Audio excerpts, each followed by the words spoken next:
2024 లేదా 25లో డిగ్రీ లేదా బీటెక్ చదివారా? సాఫ్ట్‌వేర్ జాబ్ కోసం ఎదురు చూస్తున్నారా? అయితే కోడ్ జ్ఞాన్ 100 డేస్ కోర్సులో చేరండి, జాబ్ సాధించండి. నమస్కారం ఉమా గారు. నమస్తే అమ్మా. రెండవ రోజు అమ్మవారిని ఏ అలంకరణతో పూజించాలి అంటారు? అండ్ అలాగే అమ్మవారి యొక్క అలంకరణ యొక్క విశిష్టత ఏంటి? ఆ రోజు మనం అమ్మవారికి ఎలాంటి నైవేద్యం పెట్టాలి అంటారు? దాంతోపాటు ఎస్పెషలీ ఆ రోజు మనము ఎలాంటి నియమాలు పాటించాలి అంటారు? ఈ రోజు కనుక ఏ రాశి వారు కనుక అమ్మవారిని పూజిస్తే వారి అనుకున్న కోరికలు నెరవేరుతాయి అంటారు? శరన్నవరాత్రి మహోత్సవాల్లో అమ్మవారు శక్తి స్వరూపం అండి. అఖిలాండ కోటి బ్రహ్మాండ నాయకి అయి ముగురమ్మల మూలపుటమైనటువంటి అమ్మవారిని మనం అనంత నామాలతో అన్లిమిటెడ్ రూపాలలో మనం కొలుచుకోవచ్చు, ఎలాగైనా మనం పిలుచుకోవచ్చు. అయితే మనకున్నటువంటి ఆ తిథులు, ఆ నక్షత్రాల యొక్క ఆధారంగా అమ్మవారిని మనం ఆ రోజున ఏ విధంగా కొలిచినట్లయితే ఆ శక్తిని మనకు ఎలాంటి ఫలితాలు ఉంటాయి, ఎలాంటి సౌభాగ్యాన్ని అమ్మవారు ఇస్తుందనేటువంటి క్రమంలో రెండవ రోజు బాలా త్రిపుర సుందరి అమ్మవారండి. బాలా త్రిపుర సుందరి అంటే అత్యంత శక్తివంతమైనటువంటి దేవతగా అందరికీ తెలుసు. శ్రీ విద్యలో షోడశి విద్యకి అమ్మవారు అధిష్టాన దేవత అండి. చాలా గొప్పదైనటువంటి విశేషమైనటువంటి సాధన అన్నమాట. సో బాల అనేటువంటిది పేరు ఎప్పుడైనా సరే చాలా పవిత్రమైంది, చాలా శక్తివంతమైంది, జ్ఞానవంతమైంది, మోక్షప్రదం అండి బాల అనేటువంటి పేరు. బాలాంబికగా అమ్మవారిని మనం కొలుస్తూ ఉంటాం. అమ్మవారి యొక్క స్వరూపం కూడా చిన్న పిల్ల ఎలా అయితే ఉంటుందో ఆ యొక్క స్వరూపంలో అమ్మవారు మనకు దర్శనం ఇస్తూ ఉంటారు. అయితే బాలా త్రిపుర సుందరి, త్రిపురములు అంటే ఏంటి అంటే మనలో ఉండేటువంటి జాగ్రత్త, స్వప్న, సుషుప్తి అని పిలువబడేటువంటి అవస్థలు అన్నమాట.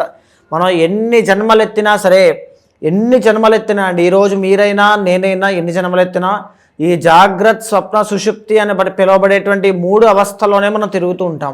ఉపాధులు మారుతూ ఉంటాయి అంతే. అంటే మనం ఈ జన్మలో నేను ఇలాగ, మీరు ఈ జన్మలో ఇలాగా, వచ్చే జన్మలో వేరే విధంగా, కానీ ఈ అవస్థలోనే ఉంటాం. ఇవన్నిటినీ దాటి పరబ్రహ్మతత్వాన్ని, మోక్షాన్ని చూడగలిగేటువంటి శక్తి మనకి కావాలి అన్న బాలా త్రిపుర సుందరి అమ్మవారి యొక్క సాధన చాలా విశేషమైన ఫలితాలు ఇస్తుందండి. చాలా గొప్ప ఫలితాలు.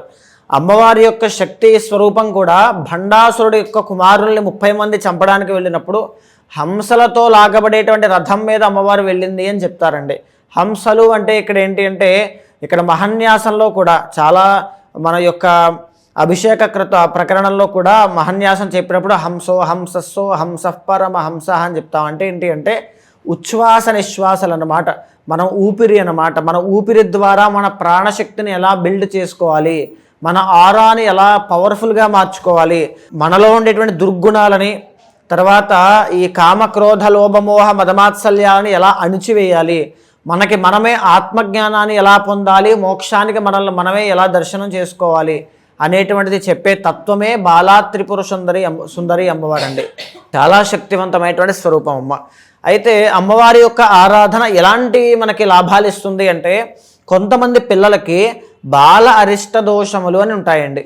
మీరు వినే ఉంటారు. అంటే ఆర్టిజం అంటారు. మాటలు సరిగ్గా రావు, ఆరోగ్య ఇబ్బందులు చాలా ఎక్కువ ఉంటాయి, అంగవైకల్యంతో జన్మిస్తారు.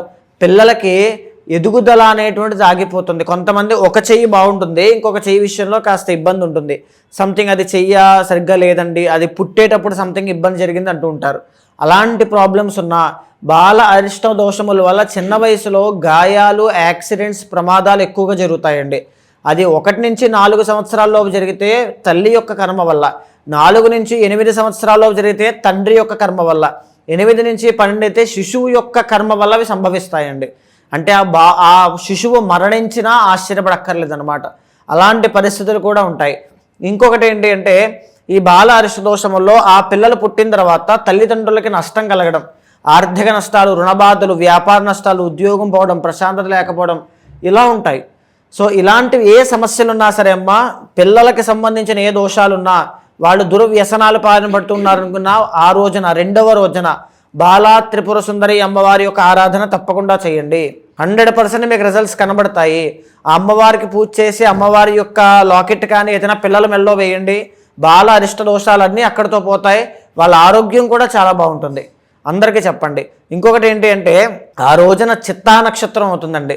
ఎవరైతే రుణ బాధలతో ఇబ్బంది పడతారో, రుణ బాధలు, అప్పుల విషయంలో తీవ్రమైన ఇబ్బందులుండి కోర్టు సమస్యలుండి, న్యాయపరమైనటువంటి చిక్కులుండి, తర్వాత చర్మ వ్యాధులున్న వాళ్ళు, తర్వాత రక్తపోటు, తర్వాత బీపీ, బ్లడ్కి సంబంధించిన ఇష్యూస్ ఉన్నటువంటి వాళ్ళు, ఆడవాళ్ళకి చెప్పుకోలేనటువంటి గైనిక్ ఇష్యూస్ ఉన్నటువంటి వాళ్ళు ఆ రోజున, రెండవ రోజున ఆ శక్తి యొక్క ఆరాధన చేయడం వల్ల, అమ్మవారి యొక్క బాలా త్రిపుర సుందరి దర్శనం చేసుకోవడం వల్ల మీకు అవన్నీ పోతాయమ్మా.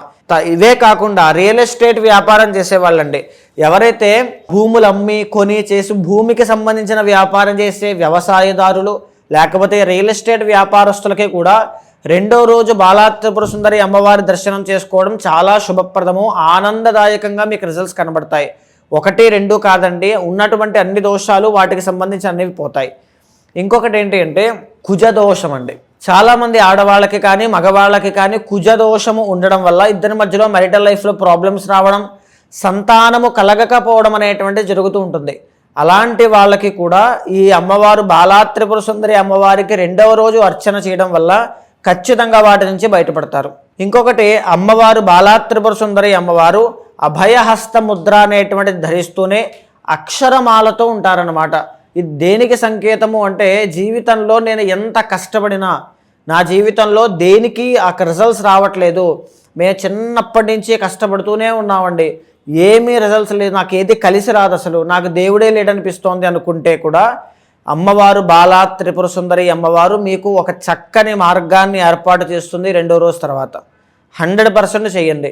తర్వాత ఏంటి అంటే, ఎవరైతే సాధకులు ఉంటారో స్పిరిచువాలిటీ వైపు వెళ్ళి నాకు ఏదైనా ఒక ఎనర్జీ కావాలి, ఒక మంచి గురువు కావాలి, నేను ఒక మోక్షానికి వెళ్ళాలో తెలియనటువంటి నాకు ఒక భగవత్ సంబంధిత ఆ ప్రేరేపణ నాలో కలుగుతోంది, ఆ ప్రేరణ ఉంది, ఏదో చేయాలనిపిస్తోంది అనుకుంటే కూడా బాలా త్రిపుర సుందరి అమ్మవారి యొక్క ఆరాధన చేయండి.